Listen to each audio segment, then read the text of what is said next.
मार्कंडेय जी महाराज युधिष्ठिर को भगवान श्री राम की पावन लीलाओं का अद्भुत रस प्रदान कर रहे हैं। प्रसंग चल रहा है विदेहराज जनक जी के यहां धनुष यज्ञ में भगवान श्री राम ने धनुष भंग कर दिया है और सियाजू जयमाला डाल दिए, दुंदुभियां बज रही, जय घोष हो रहा, पुष्प वर्षा हो रही। ये देखकर जो दुष्ट स्वभाव के राजा लोग थे सब मिलकर के कहा कि इन राजकुमारों को बंदी बना लो और जानकी को छीन लो, अगर जनक सहायता करते हैं तो सहायक सहित सैनिकों सहित इनको मार दो। उद्दंड था, बल विक्रम तो पहले ही खो दिया है, तुम अजगों को हिला भी नहीं पाए, उठाना और तोड़ना तो बात रहा। पर मूर्खता ऐसी होती है कि वो विचार नहीं करने देती। विवेक ऐसा होता है, विचार करता है। जो विवेकवान राजा थे उनका तुम लोगों ने विचार नहीं किया कि तुम कितने बड़े बलवान हो, अब मूर्खता पूर्ण बर्ताव कर रहे हो। अरे अपने नेत्रों का लाभ लो, श्री राम जी के इस रूप का दर्शन करके जीवन को सफल करो। पर वो कहां मानने वाले थे, वो दुष्टता दिखाते हुए कवच बांधे, ढाल तलवार धनुष बाण कोई कोई सब अपने अस्त्र लेकर मंच पर आ गए। सदानंद जी ने इशारा किया, सखियां सिया जी को एकांत में ले गई। विश्वामित्र जी ने इशारा किया, राम लक्ष्मण जी पास आ गए। विश्वामित्र, कोलाहल मच गया। जनकपुर के नगर नारी सब की अरे बनी बनी बात विधाता ने बिगाड़ दी। अब ये राजा लोग यहां युद्ध करेंगे, बड़ा कहां सुंदर आनंद मचने वाला था और कहां ऐसा कोलाहल हो ही रहा था कि देखा कि जैसे कोई बहुत बलवान जो चलता है तो उसकी चलने की धमक होती है। फिर ये तो भगवान के अवतार है। पृथ्वी धमक से हिल रही थी जिनकी, सब सावधान, कौन कहां से आ रहा है। तो सामने देखा गौर शरीर भूति भल भ्राजा, भाल विशाल त्रिपुंड विराजा, शीस जटा शशि बदन सुहावा, ऋषि बस कछुक अरुण होइयावा। गौरांग बदन है और उस पर भस्म लगी हुई, विशाल भाल पर त्रिपुंड है और विकराल स्वरूप, टेढ़ी भौहें, लाल नेत्र। और एक सब परशुराम जो बड़े बड़े ढाल तलब कूद पड़े, मंच से भागे प्राण बचा के। भगवान परशुराम जी का आगमन हुआ। वस्त्र तो मुनियों के से है, वलकल की लंगोटी, मृग शर्म बंधा हुआ, पीछे 2 तूड़ी, दाहिने हाथ पे फरसा, बाएं हाथ पर धनुष और सिंहवत चाल। ये विकराल रूप देख करके जो मुनि हृदय थे, जो शांत हृदय महात्मा जन थे, बड़े प्रसन्न हुए। जब वो डींगे हाँक रहे थे ना, ऐसे भागे जैसे बाज मैदान में उतरे तो एक पक्षी दूसरा नहीं दिखाई देगा। रंगमंच पर कोई नहीं। वो जो दुष्ट जन बड़े उछल रहे थे ना, सिंहासनों के पीछे छुप गए, एकदम भागने का अवसर नहीं की दृष्टि पड़ेगी। जिनके भीष्म जी चेला है, द्रोणाचार्य जी चेला है, वो भगवान परशुराम अस्त्रवेत्ता दिव्यास्त्रों के स्वामी हैं। इन्हीं के तो शिष्य है द्रोणाचार्य जी, भीष्म जी। कर्ण भी शिष्यता छल करके प्राप्त किए। दिव्यास्त्र भाग के कहा जाएगा, ब्रह्मांड में किसी कोने पे जाए भगवान परशुराम का दिव्यास्त्र उसे बख्शेगा थोड़ी। जिधर दृष्टि जाती खड़े हो जाते हैं, अपने बाबा का नाम, अपने बाप का नाम बता के साष्टांग दंडवत। देखत भृगुपति बेश कराला, उठे सकल भय विकल भुआला, पितु समेत कही कही निज नामा, लगे करन सब दंड प्रणामा। खड़े भाग के आए, साष्टांग दंडवत, हमारे पिता का नाम यह है, हमारा नाम यह है। ऐसा जहां ऐसे दृष्टि की जो प्रणाम कर रहा हूं, समझ गया मेरी आयु पूरी हो गई। यद्यपि वो सहज ही देख रहे, जेहि सुभाय चित वही तु जानी, सो जानई जनु आयु खुटानी। गई राजा लोग प्रणाम किए। तत्काल सदानंद ने इशारा किया, जनक जी सामने आए और प्रणाम करके जानकी जी को सखियां ले आई। जानकी जी प्रणाम किया परशुराम जी के चरणों में, देखा आशीष दिया। इशारा किया सदानंद ने, सामने से ले जाओ इनके। आशीष दीन सखी हरसानी, निज समाज लई गई शयानी। चतुर सखिया प्रणाम करवा के विश्वामित्र जी खड़े हुए, समीप आए, गले मिले परशुराम जी के। राम लखन को इशारा किया, प्रणाम करो। प्रणाम। नेत्रों से पूछा परशुराम जी, कौन है राजकुमार? राम लखन दशरथ के ढोटा, दीन आशीष दे की भल जोटा। बड़ी सुंदर जोड़ी है, गौर श्याम चिरंजीवी भव। परशुराम जी, महाराज चक्रवर्ती सम्राट महाराज दशरथ के पुत्र राम लक्ष्मण है, हमारी यज्ञ रक्षा के लिए आए, चिरंजीवी भव, चिरजीवी का आशीर्वाद दिया। राम जी की तरफ देखते हैं, हृदय कुछ हो प्रेम विवस्था में डूबता चला जा रहा है। राम ही चितई रहे थकी लोचन, रूप अपार मार मदमोचन। करोड़ों कामदेवों के अभिमान को चूर करने वाला प्रभु श्री राम का रूप है। देखकर परशुराम जी का हृदय प्रेम विवश हुआ। फिर सावधान, दृष्टि रोष वश करते हुए कहा, बहुर बिलो की विदे हसन, कहो कहा अति भीर, पूछत जानी अजान जिमी, व्याप्यऊ को पुशरीर। हृदय को संभाला और क्रोध धारण करते हुए कहा, जनक, एक ऐसी राजाओं की सभा है, यहां क्या हो रहा है? जनक जी हाथ जोड़ के सामने, महाराज हमारी पुत्री जानकी जी हमारे महल में विराजमान भगवान शंकर का अजगो खेल खेल में एक दिन से बाएं हाथ से उठा लिया। तब मुझे लगा कि मेरी पुत्री का वही वर होगा जिस अजगो का खंडन करेगा। तो हमने धनुष यज्ञ की रचना की और ये सब उसी स्वयंवर में आए हुए। दृष्टि घुमाई, देखा अजगो जो हमारे आराध्य देव का है वो खंडित ऐसे जमीन में पड़ा हुआ है। अत्यंत क्रोध में भर गए और कहा, तू बड़ा ज्ञानी बनता है लेकिन मैं तुझे मूर्ख कहता हूं। देवाधिदेव महादेव के इस अजगो का इस तरह अपमान, ये कोई स्वयंवर की वस्तु है? हमारे आराध्य देव के धनुष को तोड़कर ऐसे फेंक दिया गया। तू शीघ्र बता किसने धनुष तोड़ा है, नहीं तो पूरे राज्य का तेरे विनाश कर दूंगा। भगवान परशुराम, जहां तक तेरा अधिकार है सबको नष्ट कर दूंगा। अब तो सब डर गए, मंत्री राजा आई, सभा की बनी बात सब बिगड़ गई। कोई उत्तर दे तो कैसे दे? कोई भी ऐसा सभा में नहीं है जो भयभीत ना हो गया। विश्वामित्र जी भी चिंता में पड़ गए, क्योंकि जानते रिश्तेदार तो पहले से ही है और वैसे भी ऋषि है। सीता जी की माता जी को बड़ा दुख हुआ। उन्होंने कहा, विधाता ये क्या रचना रची है? अभी तो आनंदित हुए थे, महाराज आ गए और ये कह रहे जहां तक जनक का अधिकार वहां तक की पूरी भूमि में विनाश कर दे। कोई इनके लिए बड़ी बात थोड़ी है। दुष्ट राजाओं को 21 बार घूम घूम कर पृथ्वी में काटा, रक्त के कुंड भर गए। ऐसा जब जमदग्नि जी को शास्त्रावा और अर्जुन के परिवार वालों ने मारा, उसी दिन प्रण कर लिया, ऐसे दुष्ट राजाओं को जीवित नहीं रहने देंगे। तो सब कुछ जानता है इनके बल विक्रम को। परशुराम जी का वो भयंकर रूप और वो वचन सुनकर सिया जी भी डर गए। एक एक पलक झपकने का समय कल्पों के समान लगने लगा। जनक जी भयभीत, पूरी नगर की प्रजा भयभीत, जनक जी की पत्नी भयभीत, सिया जी भयभीत। भगवान श्री राम ने देखा तो सबको निर्भय करने वाले प्रभु उठे, सहज में उठे। ना कोई हर्ष है, ना कोई शोक है, ना कोई भय है। हाथ जोड़ा, कहा, प्रभु आप जानना चाहते हो कि धनुष किसने भंग किया? तो नाथ शंभु धनु भंजनिहारा, होई केहू एक दास तुम्हारा। आयसु का कही किनु मोही, सुनि रिसाई बोले मुनि को ही। भगवान श्री राम खड़े हुए, देखा कोई बोल ही नहीं रहा, सब भयभीत हो रहे। हाथ जोड़ा और कहा, हे नाथ, भगवान शिव के धनुष का भंजन करने वाला कोई और नहीं, आपका कोई दास ही होगा। आज्ञा कीजिए, मैं आपकी सेवा में उपस्थित हूं। यह सुनकर परशुराम जी बहुत क्रोधित हो गए। उनका सेवक होगा मेरा, मेरे आराध्य देव का धनुष भंग करेगा? अरे सेवक वो होता है जो स्वामी को प्रसन्न करे सेवा के द्वारा, सेवकाई करे। ये तो दुश्मन का काम किया है, वो मेरा सेवक हो सकता है? जिसने भगवान शंकर के धनुष को तोड़ा है, शास्त्रावा अर्जुन के समान मेरा वो दुश्मन है। सामने उपस्थित हो, नहीं पूरी सभा को काट डालेंगे। सो बिलगाई बिहाई समाजा, न तुम्हारे जय है सब राजा। सब राजा लोगों से बाहर कर दे या वो स्वयं बाहर होकर आ जाए, नहीं पूरी सभा मारी जाएगी। भगवान तो हाथ जोड़े खड़े हैं। लक्ष्मण जी उछल पड़े, विश्वामित्र जी के बगल में बैठे हुए थे, आए और कहा, महाराज एक धनुष पे इतनी गुस्सा की जाती? हमने तो सैकड़ों धनुष तोड़े बाल्यावस्था में, जहां खींचते थे टूट जाता था। कभी आप नहीं आए गुस्सा करने के लिए? इस धनुष में क्या खास बात है जो आप इतना उछल रहे, क्रोध कर रहे और सब मारे जाएंगे, सब मारे जाएंगे? बहु धनु ही तोड़ी लड़काई, कभी हमने नहीं देखा कि धनुष टूटा तो आप आ गए। और लेकिन आज आपको इतनी गुस्सा क्यों आ रही है? परशुराम जी ने कहा, चिरंजीवी का आशीर्वाद दिया है इसलिए मैं शांत हो रहा हूं। रे नृप बालक काल बस बोलत तो ही न संभार, धनु ही समति पुरारी धनु विदित सकल संसार। अरे मूर्ख बालक, तू काल के अधीन हो रहा है। साधारण धनुयों के सामने तो भगवान शंकर के अजूबा को जो विश्व में बंदित हैं, उनके धनुष को तुम उनसे जोड़ रहे हो। लक्ष्मण जी ने कहा, हे देव, मेरे तो ऐसा लगता है कि धनुष है, कोई भी धनुष हो। अब इस पुराने धनुष में रखा ही क्या था? उठाया जरा में टूट गया, इससे किसी का लाभ और हानि तो हुआ नहीं। मेरे प्रभु ने तो इसे समझा कि बहुत वजनदार है, बहुत कठोर है, तो उठाते ही टूट गया, इसमें कोई दोष नहीं है। और आप बिना किसी दोष के ऐसे उछल उछल करके क्रोध कर रहे हैं, हमको तो अच्छा नहीं लगता आपका ये स्वरूप। परशुराम जी ने इसे फरसा लिया, बोले चितई परसु की ओरा, रे सठ सुने स्वभाव न मोरा। बालक बोली बधो नहीं तो ही, केवल मुनि जड़ जा नहीं मोही। बाल ब्रह्मचारी अति कोही, विश्व विदित छत्री कुल द्रोही। भुजबल भूमि भूप विनुकीनी, विपुल बार मही देवन दीनी। सहस बाहु भुज छेद निहारा, परसु बिलोक महीप कुमारा। परशुराम से दिखाए, दुष्टता की बात करता है, मेरे स्वभाव को नहीं जानता। अभी तक तू जीवित है, केवल बालक समझकर चिरंजीवी आशीर्वाद दिया, इसलिए पूछ ले विश्वामित्र से, मेरी महिमा पूछ ले अपने गुरु से। मुझे निरा मुनि मत समझ, मैं बाल ब्रह्मचारी अत्यंत क्रोध करने वाला हूं और दुष्ट राजाओं का विनाश करने वाला है मेरा फरसा है। अपनी भुजाओं के बल से 21 बार पृथ्वी के दुष्ट राजाओं को काट काट करके उनके राज्य का दान ब्रह्म ऋषियों को किया है। शास्त्रावाओं की भुजाओं का छेदन करने वाले मेरे फरसे को देख। अरे राजा के बालक, तो अपने माता पिता को शोक से युक्त करना चाहता है क्या? जब मैं दहाड़ता हूं और फरसा लेकर दौड़ता हूं तो स्त्रियों के गर्भ गिर जाते हैं, प्रहार करने की बात नहीं रहती। लक्ष्मण जी हंस पड़े, वाह वीर वाह मुनि, स्त्रियों के गर्भ गिर जाते, वाह कैसे महात्मा आपने, धन्य है। पूरी सभा हाय कर रही कि छोटे राजकुमार क्या कर रहे हैं, मानो घी में आहुति डाल रहे हो, वैसे ही हाथ जोड़ के इन्हें शांत करना चाहिए।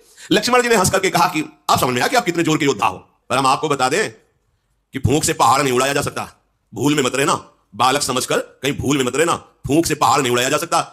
कि बार बार जो है फरसा दिखा रहे हो। तो यहां कुम्हड़बती आको नाही, जे तर्जनी देख मर जाही।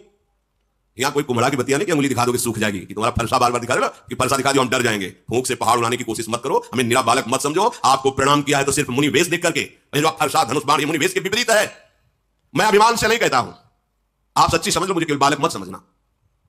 अगर हम आपसे अभी नम्रता से पेश हो रहे हैं तो उसका कारण है, भृगुसुत समुझी जनेऊ बिलोकी, जो कछुका हो सहस्र ऋषिरों की। आप जो बोले ना, और मैं सह रहा हूं, इसका कारण एक ही है, एक तो यज्ञ को धारण की ब्रह्म ऋषि हो, और दूसरी बात जानता हूं भृगुवंश को पावन करने वाले महात्मा हो। इसी के कारण आपके ऐसे कठोर वचन और ऐसे अभिमान भरे वचन सुनकर मैं शांत हूं, क्योंकि हमारे कुल में देवता, ब्रह्म ऋषि और भगवान के भक्त, इन पर कभी हाथ नहीं उठाया जाता, चाहे जितना बड़ा अपराध कर दे। हमारे कुल में वीरता इन पर नहीं दिखाई देती। आप ब्रह्म ऋषि महात्मा है, भगवान के भक्त पर, महात्मा पर, ब्रह्म ऋषियों पर हमारे कुल में कभी हाथ नहीं उठाया जाता, क्योंकि इनको मारने से बहुत बड़ी ब्रह्म हत्या लगती है, और अगर इनसे हार जाए तो बड़ी भारी अपकीर्ति होती है। फिर भी हम आपके पैर ही पड़ रहे हैं कि आप शांत हो जाइए। आपको ज्यादा अस्त्र शस्त्र दिखाने की जरूरत नहीं, क्योंकि आपके वचन ही करोड़ों वज्र के समान है, तो और अस्त्र प्रहार करने की जरूरत क्या है? आपने बेकार में फरसा धारण कर, फरसे से ज्यादा तो आपके वचन है कठोर, अर्थात मुनि के वचन बहुत मृदु, शांत और समदर्शिता से युक्त होने चाहिए। वाक्य है नहीं। अगर आपको हम कुछ अनुचित बोल रहे हो तो आप उसका लक्ष्य समझ लेना, आपके पास धनुष बाण और फरसा देख करके। अगर आप केवल मुनि बनकर के आते तो अर्घपाद्य देकर आपके चरणों में ही बैठे रहते। पता नहीं क्या हो रहा है कि लक्ष्मण जी बोल रहे हैं, परशुराम जी का हाथ काम नहीं कर रहा, नहीं उनके सामने कोई बोल सके। अब विवश हो गए। विश्वामित्र जी का समझाओ ना अपने चेला को, बहुत उद्दंडता कर रहा है। कौशिक सुनो मंद या बालक, कुटिल काल बस निर्कुल घालक, भानुवंश राकेश कलंकु निपट निरंकुश अबुध आतंकु। विश्वामित्र जी समझाओ ना इसे, बड़ा कुबुद्धि है, कुटिल है, ये काल के बस हो रहा, अगर हमारा फरसा चला तो इसके ऊपर ही नहीं पूरे इसके वंश का विनाश कर देंगे। ये तभी निकलता है जब कमजोर हो जाता है सामने वाला। ए हमारी बात बताओ ना कि हम कौन है। अब ये क्षण में काल का ग्रास हो जाएगा। मैं पुकार करके कहता हूं इसके बाद कोई मुझे दोष मत देना। लक्ष्मण जी ने कहा महाराज दूसरे को बताने की जरूरत ही नहीं, आपका यश जब से आप आए तो अपने मुख से इतनी बार यश कह चुके हैं कि दूसरे को परिचय बताने की जरूरत नहीं, आप बार बार फरसा उठा बता चुके हैं। अगर अभी कुछ और रह गया हो तो और बता दीजिए। सब कह रहे हैं कि ये जो गौर वर्ण का कुमार है तो बहुत ही विचित्र है। हमें लगता है भगवान आपको संतोष नहीं है। आप क्रोध मत रोकिए, आप वीरता का वेश धारण किए हैं, आप और बोलिए और बोलिए, जो कुछ करना चाहे कर लीजिए, आप क्रोध को रोकिए मत। पर आपको जरूर कहता हूं कि साधु के वेश में शोभा नहीं देता। हमने तो देखा है कि जो वीर योद्धा होते हैं वाणी से नहीं बोलते, उनका काम बाणों से होता है। वो आप जब से आए वाणी से ही बोलते जा रहे हो। सारी सवाल कार्य किसी तरह इस कुमार को चुप करो, कहीं ऐसा ना हो कि कुछ अमंगल हो जाए। वो इधर लक्ष्मण जी ने कहा कि डींग हाँकना बंद करो महाराज, अब अपनी वाणी का वज्र प्रहार करना बंद करो। आप तो बार बार ऐसे धमका रहे हो, मतलब काल आपकी अंगुली के इशारे से ही चलता हो। लक्ष्मण जी की कठोर सुनते ही परशुराम जी ने भयानक फरसा संभाला और हाथ में लिया और बोले आप दोष मत देना, मैं इसकी अभी गर्दन उतारता हूं। बहुत बचाया पर अब ये बचेगा नहीं। विश्वामित्र जी आगे क्षमा कीजिए, क्षमा कीजिए। देखो बालकों की बातों पर आप जैसे महान ऋषि ध्यान नहीं देते, इनका स्वभाव ही ऐसा होता है। परशुराम जी ने कहा मैं कुछ समझ नहीं पा रहा हूं कि वही मैं परशुराम, वही मेरा फरसा, मेरे हृदय में दया का लेश नहीं, और गुरुद्रोही मेरे सामने कठोर वचन कह रहा, मैं कुछ कर नहीं पा रहा। ये उत्तर पर उत्तर दिए जा रहा है, मैं इसे मार नहीं पा रहा। विश्वामित्र जी हमें लगता है तुम्हारा प्रेम काम कर रहा है, कि हमारा तुम्हारा पहले का प्रेम है और तुम्हारे इसीलिए हमें लगता है हम इन्हें छोड़ रहे हैं, नहीं तो अब तक इस गुरुद्रोह करने वाले को मैं यमपुर पहुंचा देता। विश्वामित्र जी हंस करके सोच रहे हैं कि मुनि को सब हरा ही हरा नजर आ रहा है, जैसे सावन में कोई अंधा हो जाए तो हरा ही हरा। इनको ये राजकुमार राजे कुमार नजर आ रहे हैं। अभी इनकी दिव्य दृष्टि खुली नहीं कि देख पावे कि कौन है। चराचर के स्वामी सामने खड़े हैं। श्री राम और लक्ष्मण को साधारण क्षत्रिय समझ रहे हैं। विश्वामित्र जी ऐसा मन में सोचकर सावधान कर रहे हैं, शांत। लक्ष्मण जी पीछे से विश्वामित्र जी के कहा कि महाराज आपका सील और स्वभाव देखकर क्या सील है, नम्रता है आपकी, और क्या स्वभाव है आपका, और हंस दिए। हम बताओ आपका सील स्वभाव। माता का गला उतारा है फरसे से, बड़ा सील है। अरे सब कह रहे क्या मतलब लक्ष्मण जी में भय कहां, भगवान शेष के अवतार है। मैं अच्छी तरह से जानता हूं आप अपने माता की ऋण से उड़ी और पिता की ऋण से। अच्छा गुरु का जो ऋण है वो आप उतारने के लिए मेरे भरोसे आए हो कि अब मैं इनको मार दूंगा तो गुरु ऋण से ऋण हो जाऊंगा। अच्छा तो ब्याज सहित बताइए आपका गुरु ऋण क्या है, मैं चुका दूं। बुलाइए किसी हिसाब करने वाले को, बताइए आपके गुरु ऋण में मैं क्या चुका दूं। सुनी कटु वचन कुठार सुधारा, हाय हाय सब सभा पुकारा। भगवान परशुराम आप तो नहीं बचेगा। और एकदम लक्ष्मण जी ने कहा फरसा मत दिखाओ मुझे बार बार। आपको रणधीर और वीर दूसरे मानते होंगे, ये फरसा दूसरों को दिखाओ। हमारे यहां ब्रह्म ऋषियों पर कोई बल नहीं चलता, इसीलिए मैं चुप हूं। सब सभा के लिए अनुचित है, अनुचित है। लखनलाल ऐसा मत बोलो, ये महावीर है। सब पुकार। भगवान श्री राम ने लक्ष्मण जी को नेत्र धरे। लक्ष्मण जी चुपचाप सीधे पीछे वापस हो गए। परशुराम जी क्रोध की अग्नि बढ़ रही। भगवान श्री राम फिर शांत, नाथ शांत हो जाइए। नाथ करहु बालक पर छोहु, सूद दूध मुख करी न कोहु। जो पे प्रभु स्वभाव प्रभाव कछु जाना, तो कि बराबर करत आयाना। क्षमा क्षमा प्रभु क्षमा कीजिए। ये सीधा साधा दूध मुहा बच्चा है लक्ष्मण, कुछ बोल दिया। वो आपके प्रभाव स्वभाव को नहीं जानता, अभी तो बच्चा है, बेसमझ है। नाथ जो लरिका कछु अचगरी करही, गुरु पितुमा तुम मोद मन भरही। करी कृपा शिशु सेवक जानी, तुम समशील धीर मुनि ज्ञानी। बालक है, बालकों की चपलता देखकर माता पिता गुरु नाराज नहीं होते हैं, मोद धारण करते हैं। छोटा सा बच्चा सेवक जानकर कृपा कीजिए। आप समदर्शी सुशील धीर ज्ञानी महात्मा है, प्रभु आप शांत होइए, शांत। ऐसा लगे जैसे आग के ऊपर पानी पड़ गया हो। परशुराम हाँ तुम हमारी महिमा को जानते हो। राम वचन सुनी कछु को जुड़ाने। पीछे से लक्ष्मण जी ने मुस्कुरा करके फिर परशुराम जी को इशारे से, परशुराम ने कहा देखो तुम प्रार्थना में वो हंस करके फिर हमें क्रोध दिला रहा है। ये बड़ा राम जी के पीछे से इशारा करे, बहुत जोर के मुनि हो तो हंस। लक्ष्मण जी की राम जी हाथ जोड़कर गंभीरता, आप महामुनि धीर हुए। और लक्ष्मण जी हमें पता कितने बड़े तुम वीर हो। उन्होंने कहा कि राम तोर भ्राता बड़ पापी, ये बड़ा पापी है, मुझे वहां से फिर जला रहा है, तुम इसे दुधमुआ बच्चा कहते हो। अरे गौर शरीर श्याम मन माही, कालकूट मुख पय मुख। ये दुधमुआ नहीं जहरीला है, भगवान शेष के अवतार है। दुधमुआ थोड़ी जहरीले, ऐसे जहरीले के उन्हीं के तेजाग्नि से संपूर्ण प्रलयाग्नि प्रकट होती है और साफ सृष्टि का लय हो जाता है। ये गोरे बदन वाला जो छोटा कुमार है, तुम इसे दुधमुआ कह रहे हो। दुधमुआ नहीं, ये विषमुआ है, बड़ा टेढ़ा है। तुम जैसे सील स्वभाव वाले हो ऐसा नहीं है वो। तुम्हारे पीछे देखो हमको फिर चिढ़ा रहा है, देखो चिढ़ रहे हैं भगवान परशुराम। इतने महामुनि और लक्ष्मण जी सारे तो वो फिर देखो बोला, गुस्सा हो रहे। लक्ष्मण जी ने खुलकर हंस के कहा कि मुनि आपको आज तक ये ज्ञान नहीं हुआ कि क्रोध करना पाप है। इस क्रोध के वशीभूत होकर के बड़े अनुचित हो जाते हैं कार्य, पूज्य जनों की हिंसा हो जाती है। आपको इतना ज्ञान नहीं कि आपको क्रोध नहीं करना चाहिए। वैसे तो आप मुनिराज हैं, मैं सदैव आपके दासत्व को ही स्वीकार करता हूं, ऋषियों की दासता स्वीकार करता हूं। अब तो क्रोध त्याग दीजिए। धनुष टूट गया, आप जुड़ेगा तो है नहीं। खड़े खड़े बार बार उलझ रहे हो आप, तो पैर दुखने लगेंगे। आसन पे बैठ जाओ, आपके पैर थोड़ा विश्राम कर ले, बैठ जाइए। अगर धनुष के बिना आपको चैन न पड़े तो हमारे अयोध्या में ऐसे कारीगर हैं, हम अभी बुलाते हैं, एक क्षण में धनुष को जोड़ देंगे। कारीगरों से जुड़वा के आपको धनुष देंगे। लक्ष्मण जी जब ऐसी बातें, जनक जी थर-थर कांप रहे हैं और हाथ जोड़ के कह रहे हैं, बस चुप रहिए, चुप रहिए, आप ऐसी बातें क्यों कह रहे हैं? जनकपुर के सब स्त्री पुरुष कांप रहे हैं, मन ही मन कह रहे हैं कि बना बनाया काम परशुराम जी वैसे ही क्रोधित थे, ये छोटा कुमार और आग में घी की आहुति डालता जा रहा है। लक्ष्मण जी की निर्भय वाणी सुनकर भगवान परशुराम जी का क्रोध और बढ़ रहा है, पर हृदय में कोई क्रिया नहीं हो रही। वाणी से तो बोलने पर हृदय एकदम शांत है, ना तो मारने की इच्छा हो रही है, एकदम हृदय शीतल, क्योंकि सामने साक्षात भगवान श्री राम विराजमान है। ये मन का मैला, शरीर का सुंदर, ऐसा लग रहा है जैसे विश्व में से भरा सोने का कलश हो। इसको भाई बस शांत कर दो, परशुराम जी सबसे इसको शांत कर दो। लक्ष्मण जी ने हंस करके कहा कि और किसी को कहने की जरूरत ही क्या है महाराज, आपका शांत वेश देखकर वैसे ही हम शांत हैं, मतलब आपका तो खुद शांत स्वरूप हो रहा है इस समय। प्रभु श्री राम ने ऐसे देखा, अब शांत रहिए। लक्ष्मण जी सकुचा गए और विश्वामित्र जी बुलाए लक्ष्मण जी को पास में चला। भगवान श्री राम हाथ जुड़े और विनय के साथ कोमलवाणी में कहा, प्रभु आप सुजान हो, बड़ा सुंदर स्वभाव आपका है, आप उस बालक की तरफ से मैं क्षमा मांगता हूं। देखो बालकों का स्वभाव जैसे बरैया होती ना, वो बैठेगी उसका स्वभाव है, और अगर वो जरा से डंक मारेगी तो वो फूल जाता है, जलन होती है। ये बच्चों का स्वभाव, खेल खेल में कुछ अमंगल कर सकते हैं। जो साधुजन होते हैं, बड़े बूढ़े जन होते हैं, बच्चों पर दोष नहीं देखते हैं। आप कृपा करो, नाथ जानना चाहते हो कि धनुष भंग करने वाला अपराधी कौन है, तो अपराधी मैं आपके सामने हूं। ये धनुष भंग अपराध मेरे से हुआ है, यदि आप अपराधी जानना चाहते तो मैं हूं। स्वामी अब चाहे आप कृपा करो या क्रोध करो, वध करो या बंधन में डाल दो, जैसा आप समझे। मैं आपका दास हूं, आप जैसा चाहें वैसा आप हमारे साथ बर्ताव करें। मुनिराज जिस तरह से आपका क्रोध दूर हो उपाय कर लो। मुनि ने कहा कि क्रोध कैसे जाए? अभी वो विश्वामित्र जी के पास बैठा हुआ टेढ़ा हमारी तरफ देखो, और इनकी भी दृष्टि वही लगी लक्ष्मण जी के ऊपर।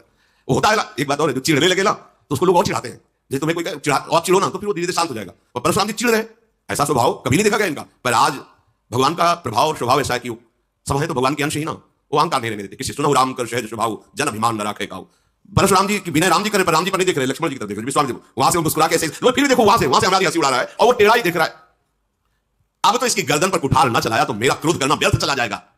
अरे जिस कुठार की घोर आवाज सुन करके दुष्ट राजाओं की स्त्रियों के गर्भ नष्ट हो जाते थे, उस फरसे को मैं धारण किया, फिर भी ये राजपुत्र जीवित है, मेरा हाथ क्यों नहीं चल रहा? मेरे क्रोध से तो छाती जल रही, पर मैं कुछ कर क्यों नहीं पा रहा? क्या हो रहा है मेरे को? ये विपरीत दशा कैसी, ये विपरीत स्वभाव कैसा? पता नहीं इस समय मेरे हृदय में क्या हो रहा है। भगवान परशुराम जी कह रहे, मुझे लगता है कि मेरे हृदय में जो कभी नहीं थी वो दया गई क्या मेरे हृदय में, इसीलिए दुष्टा दुख सह रहा हूं। लक्ष्मण जी ने वही से मुस्कुरा के कहा, सिर नवा के कि महाराज आपकी दया भी आपके स्वरूप के अनुकूल ही है, मतलब दया भी, ये दया है, हाहाकार मचा दी, ये दया है आपकी, ऐसा मत। और आप जब बोलते हैं महाराज तो ऐसा लगता है फूल झड़ रहे हैं। महाराज जब आपकी दया में ये हालत है तो जब आप निर्दयता करते होंगे तो क्या होता होगा? दया में तो जल रहे हैं, और जब निर्दयता आएगी तो क्या होगा? अगर क्रोध आ गया तो हमें लगता है आप ही का शरीर भस्म हो जाएगा। परशुराम का देखा जनक, देखा अब हम शांत हो रहे थे, फिर इसने आग लगा दी है, अब तो पक्का यमराज का अतिथि बनेगा। नहीं तो एक बात, इसको मेरी आंखों सामने से हटा दो। पता नहीं क्या हो रहा परशुराम जी, बार बार कहते पक्का, और फिर बोले एक उपाय है जनक जी, इसको सामने से हटा दो, मेरे सामने से हटा दो। ये राजपुत्र को देखते ही मुझे गुस्सा। लक्ष्मण ने हंसकर कहा, महाराज उनको हटाने की जरूरत नहीं, ऋषियों का एक स्वभाव होता है जिसे नहीं देखना चाहते आप बंद कर लेते हैं, आप आंख बंद कर लीजिए, तो मान लीजिए कोई है ही नहीं। लक्ष्मण जी ने कहा, मुंह आंख कतों को नहीं हटाने की जरूरत नहीं, आप अपनी आंख मूंद लीजिए। परशुराम तब राम प्रति बोले उरयति क्रोध, संवसरासन तोरि सठ करसि हमार प्रबोध। क्रोध धारण करते हुए भगवान राम से कहा, तू भी उसी का भाई है ना? बार बार विनय करता है और भगवान शिव के धनुष को तोड़ा और हमें ज्ञान सिखाने चला है। तेरा भाई तेरी ही सम्मति से मुझे कट वचन बोलता है और तू आकर छल से हाथ जोड़कर मुझे शांत करना चाहता है। आज मैं युद्ध में तुझे परास्त करूंगा, क्योंकि तेरा नाम राम है ना, अब ये राम नाम तेरा। मैं युद्ध, ऐसे शिवद्रोही छल त्याग कर मुझसे युद्ध कर, भगवान श्री राम से कहा, नहीं तो भाई सही तुझे इस रंगमंच पर मार डालूंगा।